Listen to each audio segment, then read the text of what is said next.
আসসালামু আলাইকুম প্রিয় ছাত্রছাত্রী ভাই ও বোনেরা। কথা বলবো আমেরিকার স্টুডেন্ট ভিসার ইন্টারভিউ নিয়ে। অনেকেরই মনে প্রশ্ন যে ইন্টারভিউটা কিভাবে ফেস করবে একজন ভিসা অফিসার। মূলত ইন্টারভিউতে ভিসা পাওয়ার আগে কোন কোন বিষয়গুলাই সে তার কনসিডারেশনের মধ্যে নিয়ে আসে। বেসিক কয়েকটা বিষয়, সেটা হচ্ছে আপনার DS-160 হলো একটা অ্যাপ 1 ক্যাটাগরি, এটা হচ্ছে একটা নন ইমিগ্রেন্ট ভিসা, যেটাকে আমরা স্টুডেন্ট ভিসা বলে থাকি।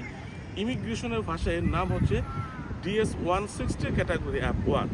এই নন ইমিগ্রেন্ট ভিসার ক্ষেত্রে একজন স্টুডেন্টকে প্রমাণ করতে হবে যে তার লক্ষ্য আমেরিকাতে গিয়ে পড়াশোনা করা, এবং আমেরিকাতে পড়াশোনা করার মতো তার অর্থনৈতিক সক্ষমতা আছে, এবং পড়াশোনা শেষ করে সে বাংলাদেশে ফেরত আসবে, এবং আমেরিকার জনগণের জন্য সে কোনো হার্মফুল হবে না বা ক্ষতিকারক কোনো বিষয় হবে না।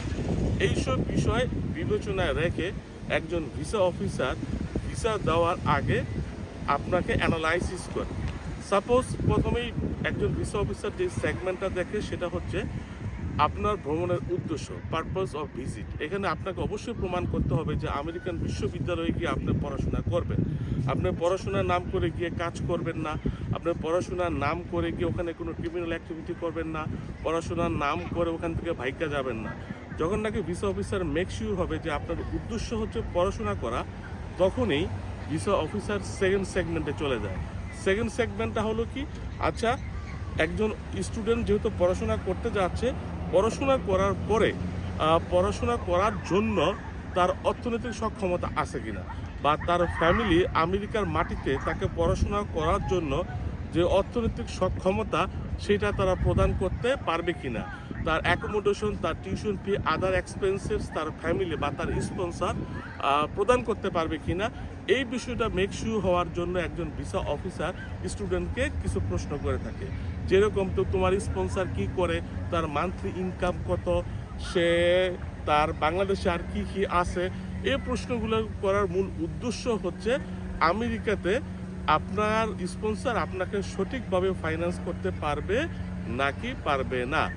এই পরের প্রশ্ন হচ্ছে, যদি এই প্রশ্নের অ্যান্সারে, স্পন্সরের প্রশ্নের অ্যান্সারে যদি ভিসা অফিসার মনে করে যে না স্টুডেন্ট রাইট, ঠিক আছে, তার ফ্যামিলি ক্যাপাবল তাকে পড়াশোনা করানোর জন্য, সে তখন থার্ড সেগমেন্টে চলে যায়। থার্ড সেগমেন্টটা হচ্ছে যে আপনি পড়াশোনা শেষ করে বাংলাদেশে ফেরত আসবেন কি না।